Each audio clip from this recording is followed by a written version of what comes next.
And now, the best 60-ish seconds of your week. And last week we predicted the order of finish to the Preakness Stakes, the 147th running in suburban Baltimore.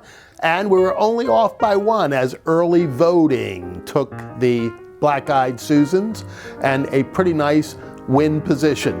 You know, the reason we talk about early voting was with tongue-in-cheek, because so much of our electoral process has been discussed around early voting in recent days. And here in Pennsylvania, we now have a Senate primary going to an automatic recount. So we won't know until probably D-Day, how apropos, who actually emerges as the Republican nominee for the U.S. Senate from Pennsylvania. But this much we do know. There are still significant problems to our electoral process and to the way elections are conducted here in Pennsylvania, and we've got to fix the problem.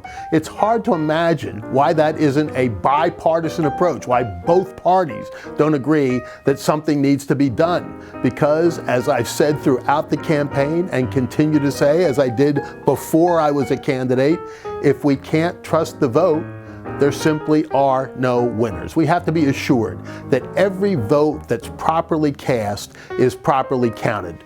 As the adage now goes, making it easy to vote and difficult, if not impossible, to cheat.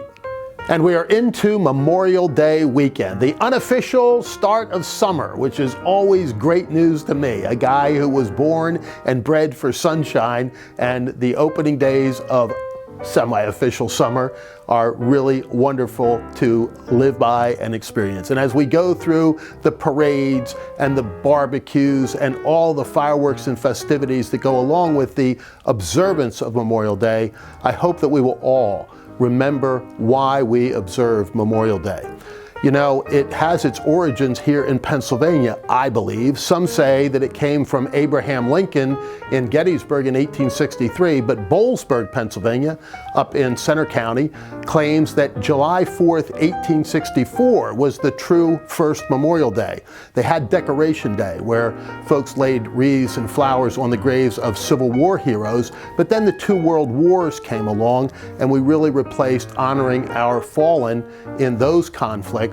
And in 1920, it became a national holiday. Now, President Johnson in 1966 told us that somewhere up in Waterloo, New York was the official birthplace of Memorial Day, but we don't buy that. A lot of historians dispute that account as well.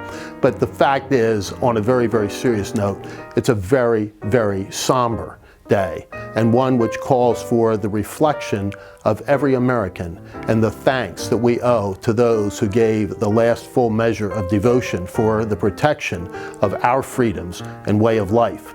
And so at 3 o'clock on Monday, if everyone can take a moment, a full minute of true silence to reflect upon the sacrifices that have been made for all of us, it would be a wonderful thing. It's actually an act of Congress 20-some years ago that was passed, taking 3 o'clock on Memorial Day as a minute of reflection on the part of every American. And if you can find one of those little poppies that the American Legion has to offer, you know, they used to be ubiquitous. Everybody had one, everybody wore one. They stem back to the poem in Flanders Field from World War I, and the American Legion adopted it as their official sign of remembrance many, many years ago.